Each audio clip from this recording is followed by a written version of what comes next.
নমস্কার বন্ধুরা, চেটেপুটে চ্যানেলে আবার একটা রান্নার ভিডিও নিয়ে আমি চলে এসেছি। আজকে আমি আপনাদেরকে ডালিয়ার উপমা বানিয়ে দেখাবো। খুবই হেলদি ডালিয়া এবং প্রায় আমরা সবাই ডালিয়াটা খেতে পারি, আর খেতেও ভালো হয়, পুষ্টিগুণে ভরপুর, পেট ভর্তি থাকে। চলুন এই ডালিয়া দিয়ে কিভাবে উপমা বানাই সেটা আমি আপনাদেরকে দেখাচ্ছি। এর জন্য আমি বেশ কিছু সবজি নিয়েছি আমার পছন্দ মতো। আপনারা আপনাদের পছন্দ মতো সবজি ইউজ করতে পারেন, যেরকম কিছু বিনস, একটু ক্যাপসিকাম, আলু আর গাজর আর পেঁয়াজ কুচি। আপনারা চাইলে এখানে মটরশুঁটি দিতে পারেন। আমি এই মুহূর্তে মটরশুঁটিটা নেই বলে আমি দিলাম না। আর এই ছোট কাপের 1 কাপ পরিমাণ আমি ডালিয়া নিয়েছি।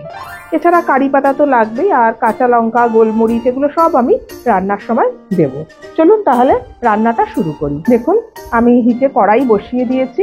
প্রথমে আমি ডালিয়াটাকে একটু ভেজে নেব। ডালিয়া এভাবে ভেজে যদি রান্না করেন তাহলে কিন্তু ডালিয়া খুব ঝরঝরে হয় আর গন্ধটাও ভালো হয়। ততটাই ভাজবো, দেখবেন যখন একটা সুন্দর গন্ধ বের হবে সেই সময় আমি ডালিয়াটাকে নামিয়ে দেব। একদম শুকনো খোলায় ভাজছি আমি, কিন্তু এখানে তেল বা ঘি কিছুই এখনো দিইনি। ফ্লেমটা আমার মিডিয়াম টু হাইতে আছে।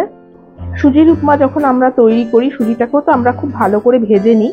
ভাজাটার উপরেই কিন্তু এর ঝরঝরে ভাবটা নির্ভর করে, জানেন তো। এটা সেজন্য ডালিয়াটাও সেম, একটু ভালো করে ভেজে নিতে হবে। ডালিয়া কিন্তু গমের যে ছোট ছোট টুকরো হয় সেটাই হচ্ছে ডালিয়া। এর খিচুড়িও কিন্তু খুব সুন্দর খেতে হয়। না, আমি তো খুব ভালোবাসি ডালিয়া। উপমা, পোলাও, খিচুড়ি মানে সব জিনিসই হয়। আবার এটাকে গুঁড়ো করে আপনারা দুধের মধ্যে জাল দিয়েও খেতে পারেন, সেটাও ভালো। 2-4টে আমন্ড বাদাম একসাথে দিয়ে একদম মিক্সিতে দুধের সাথে এটাকে পিষে নেবেন, সেটাও আপনারা সকালবেলায় ব্রেকফাস্টে 1 গ্লাস খেয়ে নিতে পারেন। খুব এনার্জি দেয়। দেখুন, ডালিয়াটা আমার ভাজা হয়ে গেছে। এবার আমি ডালিয়াটা নামিয়ে দিচ্ছি।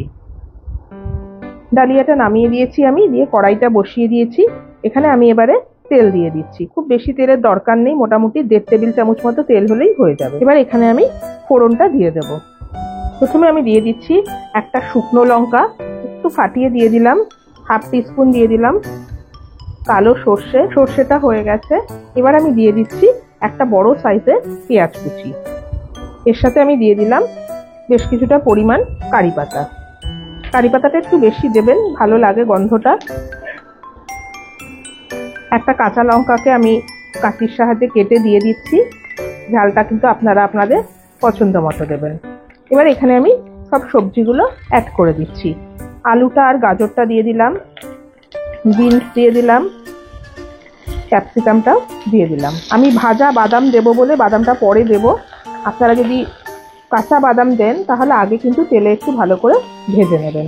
আর বাদামটা তো অবশ্যই দিতে হবে, মানে উপমা মানেই কারি পাতা, বাদাম এগুলো তো মাস্ট। আমি কিন্তু কোনো হলুদের ব্যবহার করছি না, আপনারা চাইলে দিতে পারেন। দিয়ে দিচ্ছি স্বাদ মতো নুন, ভালো করে মিশিয়ে দিলাম। এবার কিছুক্ষণের জন্য আমি একটু ঢাকা দিয়ে দিচ্ছি। কিছুক্ষণ বাদে আমি আপনাদের দেখাচ্ছি।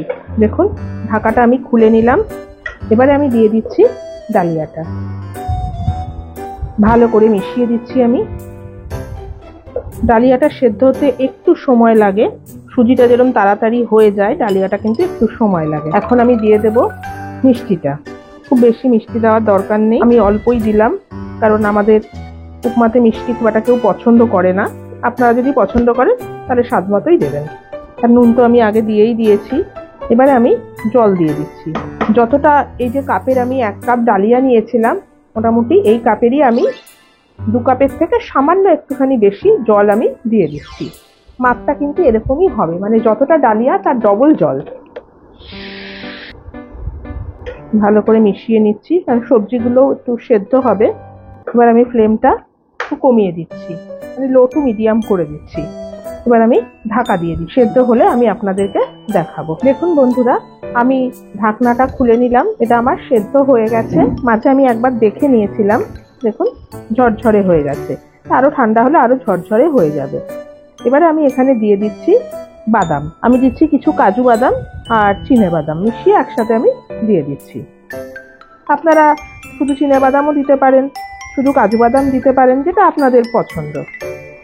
আর দিচ্ছি কিছুটা পরিমাণ গোলমরিচ, গোটা গোলমরিচ একটুখানি ক্রাশ করে আমি দিয়ে দিলাম।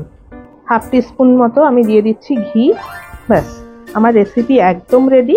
আমি এবার ভালো করে একটু মিশিয়ে আমি এটা ফ্লেমটা অফ করে দিচ্ছি, দিয়ে আপনাদেরকে আমি এটা সার্ভ করে দেখাচ্ছি। এটা আমার হয়ে গেছে, এবার আমি ফ্লেমটা অফ করে দিলাম। কিছুক্ষণ স্ট্যান্ডিং টাইমে রেখে আমি সার্ভ করে আপনাদের দেখাচ্ছি।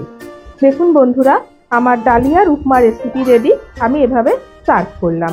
আপনারা অবশ্যই কিন্তু এটা বাড়িতে একবার বানাবেন, টিফিনে, ব্রেকফাস্ট আর কি, বা বাচ্চাদের টিফিন, ডিনার যে কোনো সময় আপনারা খেতে পারেন, লাঞ্চেও খেতে পারেন।